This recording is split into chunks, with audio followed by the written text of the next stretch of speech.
মরে এক বছর পেরিয়ে গেছে, কিন্তু পরশুরামের বাঁশপদুয়া গ্রামের দুটি পরিবারের সময় যেন এখনো থেমে আছে সেই রাতেই। পাশাপাশি দুটি কবরের সামনে দাঁড়িয়ে আজও কান্নায় ভেঙে পড়েন স্বজনরা। একটি কবর ইয়াসিন হোসেন লিটনের, আরেকটি জাকির হোসেন মিল্লাতের। জীবিকার তাগিদে সীমান্তে মাছ ধরতে গিয়ে 2025 সালের 24 জুলাই রাতে ভারতীয় সীমান্তরক্ষী বাহিনী বিএসএফের গুলিতে প্রাণ হারান তারা। গুলিবিদ্ধ মিল্লাত হাসপাতালে নেওয়ার পথে মারা যান, আর লিটনের মরদেহ পরদিন বিলোনিয়া ইমিগ্রেশন চেকপোস্ট দিয়ে বাংলাদেশে ফেরত দেয় বিএসএফ। মাছ চাইতে গেছিল রাতের 11টা বাজে। মাছ চাইতে গেছে দেবার বিএসএফে গুলি দিয়ে মারি গেছে। তো আন্ডা কিছু বাউরে আন্ডা তো কিছু নাইয়া দিতে গেলে ঘর দুয়ার দূরা বাঁচি দেওয়া গেছে গো। আমার আন্ডারে তো কোনো সহযোগিতা কেউ করে না, ভাইও না।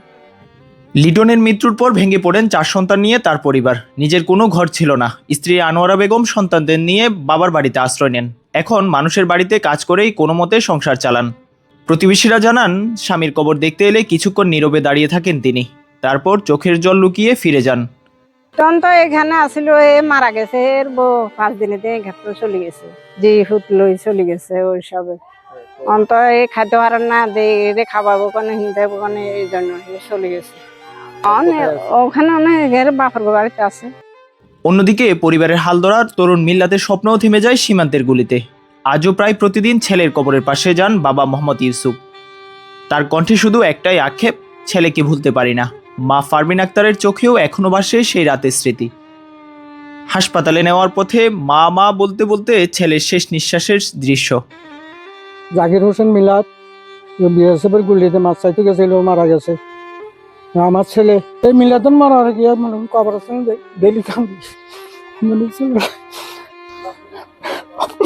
মরে সকালেও মনে করেন কবরস্থানে যাই, কতক্ষণ কাঁদিয়ে দিয়ে আছি। এখন এই ঘরটাতে পাহারাদার হিসেবে ছিল, ছেলে পেলে নিয়ে এই ঘরটাতে ছিল। সে দীর্ঘদিন ছিল এখানে, কাজ কাম করতো, গাড়ি চালাইতো, বিভিন্ন পৌরসভায় বিভিন্ন কাজ করতো, টিউবওয়েলের কাজ করতো। তারপরে হঠাৎ করে শুনি একদিন রাত্রেবেলা মারা গেছে। কিন্তু কি অবস্থায় মারা গেছে, কেমনে মারা গেছে, এখন শুনলাম যে কি এদিকে মাছ চাইতে গেছিল না কি অবস্থা, কি কিছু মাল আনতে গেছিল, এটা তো ঠিক আমি বলতে পারবো না। রাত্রেবেলা তো সকালে তো খুঁজি পাইনি আমরা, ওকে দুইজন তো গুলি খেয়ে চলে যাইছে, এত তো খুঁজি পাওয়া জানি। পরে ওরা দিয়েছে, ওরা লাশ নিয়ে গেছে, লাশ নিয়ে যায় পরের দিন মনে ওই চেকপোস্ট দিয়ে লাশকে দেওয়া হয়েছে। তো ছেলে হিসাবে খুব ভালো ছিল, যথেষ্ট ভালো ছেলে। এমনি গাড়ি টাড়ি চালাইতো, হঠাৎ করে কিনলে যে কি কাজে এখানে গেল। আর ফ্যামিলি এখানে ছিল, আমরা থাকতে বলছিলাম যে এখানে থাকিও সাহায্য সহযোগিতা পাবা ইনশাল্লাহ, যথেষ্ট সাহায্য সহযোগিতা আমরা করবো ইনশাল্লাহ। ও চলে গেছে, ওর মা বোধহয় মা আছে, বাবা আছে সম্ভবত। 1 বছর আগের এই ঘটনার পর সীমান্ত হত্যা বন্ধ, নিহতদের পরিবারকে ক্ষতিপূরণ এবং দায়ীদের বিরুদ্ধে কার্যকর ব্যবস্থা নেওয়ার দাবি উঠেছিল। কিন্তু 1 বছর পেরিয়ে গেলেও সেই দাবির বাস্তবায়ন হয়নি বলে অভিযোগ স্বজনদের। পাশাপাশি দুটি কবর আজও নীরবে সাক্ষ্য দেয়, সীমান্তে গুলি শুধু দুটি প্রাণী কেড়ে নেননি, অনিশ্চয়তার অন্ধকারে ঠেলে দিয়েছে দুটি পরিবারকেও। Tareq Chowdhury, news desk.